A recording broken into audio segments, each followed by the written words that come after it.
Love जिहाद का मामला सामने आया है। महिला ने प्रॉपर्टी डीलर पर आरोप लगाया है। दुष्कर्म और जबरन धर्मांतरण का आरोप लगाया है। बच्चों को जान से मारने की धमकी देकर यह दुष्कर्म किया करता था, यानी बच्चों को जान से मारने की धमकी दिया करता था। कोतवाली थाना पुलिस केस दर्ज करके आरोपी की तलाश कर रही है। ये लव जिहाद का मामला आगरमालवा सामने आया, जहां पर महिला ने एक प्रॉपर्टी डीलर पर आरोप लगाया है। इस पर दुष्कर्म और जबरन धर्मांतरण का आरोप लगाया गया है। ये बच्चों को जान से मारने की धमकी देकर दुष्कर्म किया करता था। कोतवाली थाना पुलिस केस दर्ज कर रही है और आरोपी की तलाश कर रही है।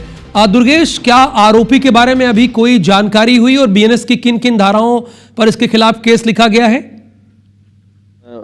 सबसे पहले तो इसमें क्या हुआ कि ये घटना पूरी 1 वर्ष पहले की है कि जब महिला काफी बेहद गरीब परिवार से जुड़ी हुई थी, तो ये नौकरी की तलाश में इस प्रॉपर्टी दलाल के पास पहुंच गई थी।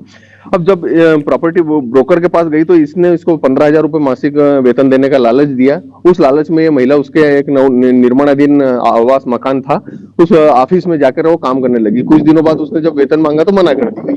तो इस प्रकार से ये जब प्रॉपर्टी डीलर उसको बार बार बोलने लगा कि तुम्हें मैं कमीशन दूंगा, और यहीं से उसने दुष्कर्म करना महिला के साथ चालू कर दिया। जबरन धर्मांतरण करवाने का दबाव बनाया गया। महिला को बार बार विवश किया गया कि तू मेरे साथ नमाज पढ़, तू मेरे से निकाह कर, मैं तुझे मेरी 2 पत्नियां हैं उनकी तरह बंगला बनाकर तुझे भी दूंगा। तो इन सब चीजों से जब वो महिला आहत हो गई और परेशान हो गई, तो उसने 6 महीने पहले भी कोतवाली थाने पर आवेदन दिया था, लेकिन उस समय इसने दबाव बनाकर समझौता करवा लिया था। इसके बाद महिला कल परिजनों के साथ वापस कोतवाली थाने पहुंची और वहां पर उसने आवेदन दिया, और उसकी शिकायत पर कोतवाली पुलिस ने मामला संज्ञान में लेते हुए तत्काल आरोपी के विरुद्ध प्रकरण दर्ज किया, जिसमें जबरन धर्मांतरण लव जिहाद वाला मामला प्रकरण दर्ज किया गया है। अत्याचार हरिजन अत्याचार अधिनियम के अंतर्गत प्रकरण दर्ज किया गया है एवं विभिन्न प्रताड़नाओं की धाराओं के अंतर्गत और दुष्कर्म की धाराओं के अंतर्गत प्रकरण दर्ज किया गया है। आरोपी की तलाश की जा रही है। मध्य प्रदेश की जो पहली खबर है वो लव जिहाद से जुड़ी हुई है। लव जिहाद का मामला सामने आया है। महिला ने प्रॉपर्टी डीलर पर आरोप लगाया है। प्रॉपर्टी डीलर पर आरोप लगाया है। दुष्कर्म और जबरन धर्मांतरण का भी आरोप लगाया गया है।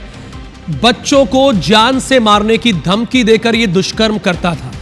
बच्चों को जान से मारने की धमकी देता था और दुष्कर्म करता था। कोतवाली थाना पुलिस केस दर्ज कर आरोपी की तलाश में जुटी हुई है। लेकिन इसमें एक ध्यान देने वाली बात है, अगर ठीक है, अगर वो आपके बच्चों को जान से मारने की धमकी दे रहा था, तो आखिरकार अब आपने हिम्मत की ना? अब आपने हिम्मत की, थाने गई, उसके खिलाफ कंप्लेन किया। जब वो धमकी दे रहा था तब भी आपको ये हिम्मत दिखानी चाहिए थी।